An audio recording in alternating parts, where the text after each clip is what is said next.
And later on here, we'll go do some other whip around here. We will bring in the ESPNU games. We have two lacrosse teams, Penn State Johns Hopkins and Princeton, Pennsylvania. We'll also be bringing in the AC Network game. Virginia Tech at Virginia.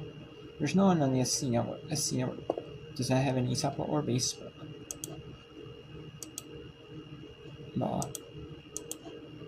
You know? So, which is a little bit mission.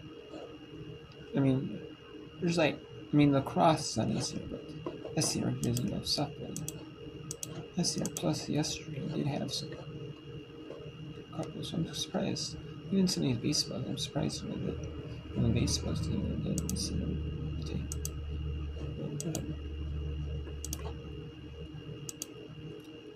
So we're bringing them later as well. And those are done.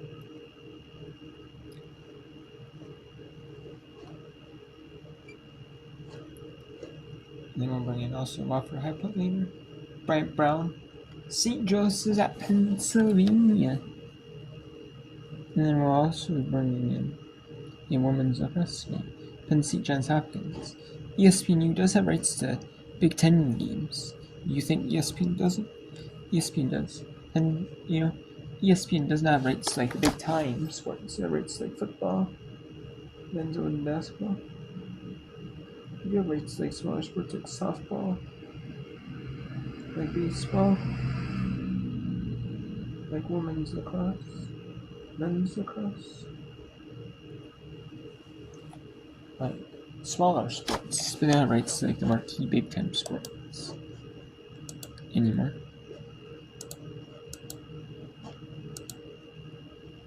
So let's go back to Massachusetts at Dartmouth. Here in the 8th inning. But there's a home run shot. A 2-run home run makes it 9-7.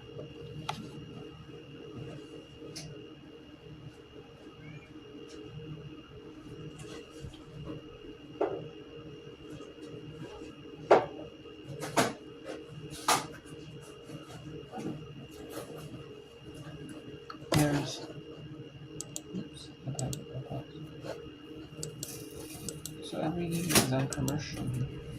What we have here.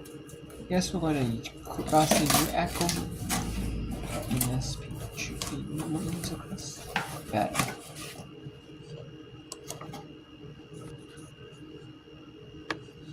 For that one, on the dodge, the initial dodge to draw the foul for the free position, and then on the free position as well. She lands herself in the crease afterwards, but it was a push. She got to a tough spot, right on the back, a little bit of that extra kind of bump there, falls into the crease afterwards. So those two things will kind of even themselves out. And at the same time, it's a big deal, that last push on that last goal, because one, BU is going to call it for a review. And two, if the call stands as we saw, Colgate will start with the ball at the draw without having to go to an actual, which would be an advantage. Reviewing this is all very new to the sport as we've seen so far this season, and this could be a big call. I mean, this determines if it's a 3-goal game or a 2-goal game here today. And we'll see what we think. I mean, what do you think? Do you think there was a bit of a push from behind, or did she just fall into the crease? I think it's going to be a tough one, because it wasn't necessarily a push from what I saw in that replay. One replay there. It wasn't necessarily a push with her arms or with her stick. The defender kind of just ended up running into her and bumping her with her hips, which forced her to fall into the cage. So I think it's going to, be a matter of if that's enough evidence to return the call, or if it's going to stand as a push. But I think the referees are going to take their time looking at this one. I think that's, again, as you mentioned, a really important piece, a new rule that's come to the collegiate game so far this year. And again, just kind of almost had their call there, but taking one more peek at it. So they're going to take their time with this one just to make sure they get this right. And replay just being so new to the sport, it really is a great addition been sometimes. I mean, I'm sure you I felt have this a way as review there, so let's go back to UMass at Dartmouth here. 1-0 now. Trying to get the scheme in before the weather gets bad. Like in about an hour. But I mean, it's raining, but light rain. It's not like heavy rain enough to play in it. They want to get it in before like, you know, they have to postpone, like like delayed due to the no lights at this stadium.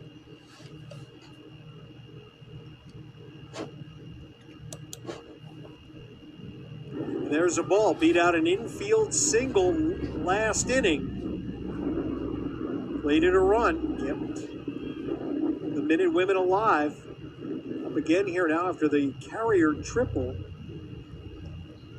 2-0 for Riley, her fourth three-base hit of the year. Second by UMass on the day. They had one earlier by Ryan Keefe. Minutewomen up to 11 hits today. And the bats didn't get off the bus, Bob, until the fifth inning. But had some nitroglycerin on them once they got them off the bus.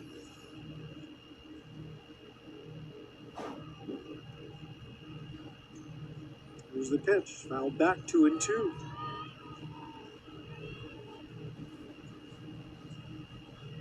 The Dartmouth was playing with a big lead. Coach Williams had gone really to use as many different players as she possibly could in the game today. Wanted to give them a chance to get some innings in, and Dartmouth just couldn't seal the deal. This one blasted to left. That well hit into the corner, but foul. You got more action in the Dartmouth bullpen. This is a tough spot for McCarroll because she probably figured the afternoon was over. Kick your feet up, watch the offense finish this thing off for you. That is Georgia Bilski warming up, I should say, in the bullpen. Right side, be careful, runner can advance from the right field corner, throw through to the plate. Not in time. Torres will make an out on a foul sacrifice fly that drives in Riley Carrier with another run. And UMass extends the lead to 10-7. There's a good strong throw from Ben Ezra there, but just a little bit up the line. You make that decision of, do I catch it or do I just take the foul ball? Knowing that it very well could lead to a run with a speedy runner on base. That's what happened. Nobody on now as Heslin pops into shallow left. Dartmouth will make the play there. That'll end the inning. But 3 in the inning, the big hit. Lydia Castro's home run, and UMass now will try to close it out. They have a 3-run lead. 10-7 heading to the bottom of the 8th. This is Ivy League softball.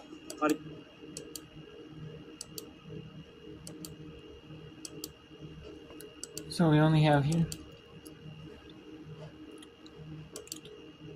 games here. Let's go to see at Dartmouth here. We'll go to this one.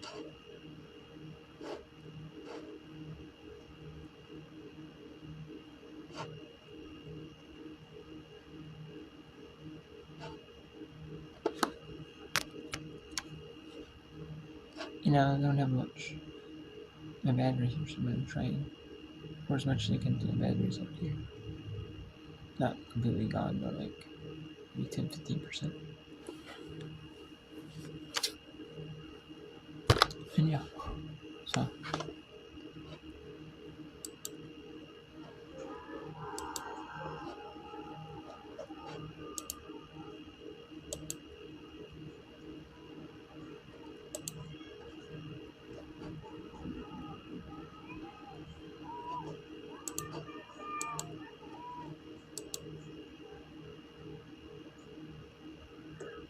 The 0-2, and Cernuto goes down swinging. And there's a swing in third strike. And 4-0, Chattanooga with the lead. Now Dartmouth. 2-goal lead here. With 12 minutes and 22 seconds left. Over a good UMass Lowell team. Out of America East. Riverhawks are within one. But UMass slow the Riverhawks. Now we're only down 1 with that close range chance. You take advantage of it. Chance on the free position where she is so deadly, and she is not going to be denied. 47th goal of the season for the senior out of Middletown, Maryland. 1 away from tying the program record that she and Chloe Bowers both set just a season ago. Giselle Todd coming to the sideline here. We've got a change in net coming now for the Big Green. Jordan Healy taking the position in crease. Healy, the junior out of Windemore, Pennsylvania, has not played this season. In fact, Healy making her collegiate debut right now. Draw control. 1 here by Kendall. She continues to stack them up. So that'll do the afternoon here for Giselle Todd. Not often that you'll see her come out of the net. Mentioned off the top, they played every minute this season, save for 8.5 plus against the University of New Hampshire in game number 2. And the reason for that was Dartmouth was well in control. That was a 23-4 win for Dartmouth in game number 2 of the season. So Healy, the junior, who prepped at the Hotchkiss School, making her collegiate debut, looking to stop the bleeding on the back end. Todd here today been credited with just 4 saves while yielding those 10 goals. Big Green back on the attack, trying to push it to a multi-goal advantage. Christensen looking for some space. Dembele not giving any quarter. Flip back behind the net. Myers looking to feed towards the front. Great read by Skinner to knock it down. No, we should go back to Dartmouth South now. But that's over. UMass wins that one. Yeah, just a really, what a 10-7, UMass. University of Massachusetts takes that one. Now we're bringing High Point. Wofford and High Point. We'll bring in these games that are at the earliest here. Then we'll bring in Brian at Brown coming up. We'll bring in Brian at Brown. Most likely when Tennessee State Chattanooga is done. Because that'll be the next game to be done. Then we'll bring in a bunch because there's 3 lacrosses are going to be done. We can bring in Brian Brown. Liberty at number 11, James Nance. St. Joseph's at Pennsylvania. In softball, Drake at Northern Ireland softball. We can also bring in the game in ends in lacrosse. Penn State at Johns Hopkins. Tomorrow will be a lot of softball whipped around too. It'll be 2 games and it'll be there's a bunch. There's some women's gymnastics, there's semifinals, NC semifinals, 2 women's lacrosse. And a bunch is softball. Conference play and some in non-conference play. By the way, there's a few in non-conference. Actually, it's all conference. That you can see. Or, yeah, it's all conference play. So.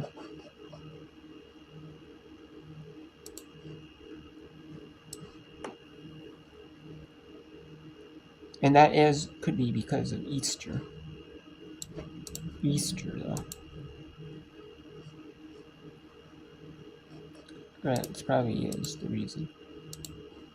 There's really no softball games because of that. You know, that probably explains it. Now that I think about it.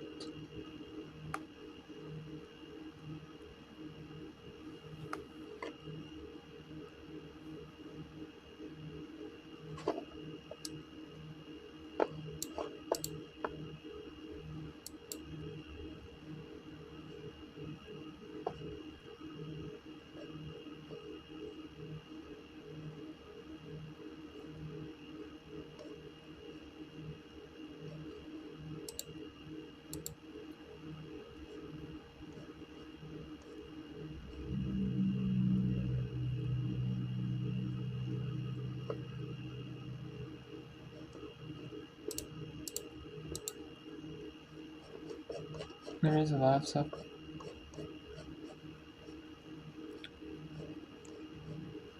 Unnecessary though, because there's a lot of stuff. A lot of it's like very early on. Most of it, so. And so, yeah.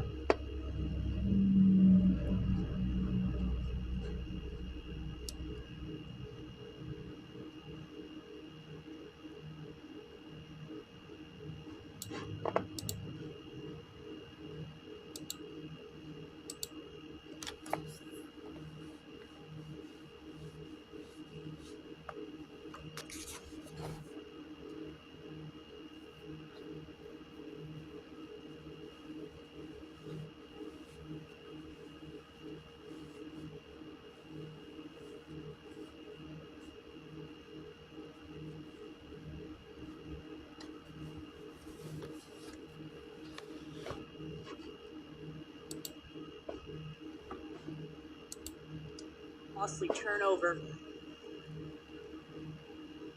Now it looks like it's starting to snow here at Colgate. No, it looks like it could be some light snow showing. Or is that just rain? I mean, or is that just the lights? That could be also the lights at Stadium. Oh, Because they are playing on the football field. back or defense? A lot of these schools, you know, they might have football field. They play at football fields. They play it on like softball, or they play like soccer and lacrosse in the same field. You know, most schools have like soccer and lacrosse. You know, a lot of schools, you know, play on the same field. And there's a goal. Sit. Kate Henning. Just waiting on that crease line patiently, and she is found from her fellow teammate right at X. Aubrey McMahon's 5th assist day. It's that quick ball movement. You mentioned it right before this. Looks as if they were looking to the middle for those looks, but BU's done a nice job covering those cuts coming And from Taylor up with top. another That's a great different look that we've save. seen so In far high from point. their offense. Kind of getting the ball to X. Leads 28-4 here. 24-8, excuse me. And they're in the running clock. 10 goals or more in women's lacrosse. It's a continuous running clock. Unless pretty much like fouls are called or other things. And this is in like other sports, this would be a Big South conference match. It would be Big South versus SoCon non-conference. This is a conference match, either in the SoCon or in Big South. This counts as conference play because you know there's not enough schools in like the SoCon or the Big South exclusively make a lacrosse. So is Big South, so they're affiliated. So like Wofford is affiliated with the Big South in women's lacrosse. Some of these schools are affiliated with like other sports, other schools like this. You know, like they're affiliated with other conferences. Like this could be a SoCon, this could be a Big South conference. Actually, they're affiliated with other conferences. You know, in like certain sports like lacrosse, like bowling. Like you got like like usually it's football, basketball, like softball, baseball. You have lacrosse, or you have football, like volleyball in the fall. You have soccer usually is like affiliated with your senior conferences. You have like basketball. You do have like wrestling though. That's not. It sometimes has different affiliations. Every school has wrestling, and then you have hockey. That could be different affiliations. Every school has hockey, obviously, and then you have like lacrosse, like so all the smaller sports. You know, have different affiliations, like bowling, like lacrosse.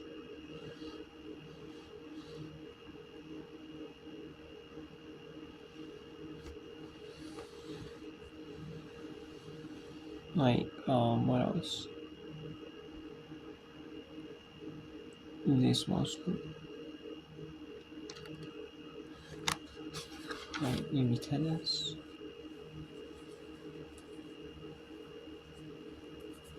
Golf, I would say golf, but I mean, golf is, I feel like you got a lot of schools. Maybe tennis, but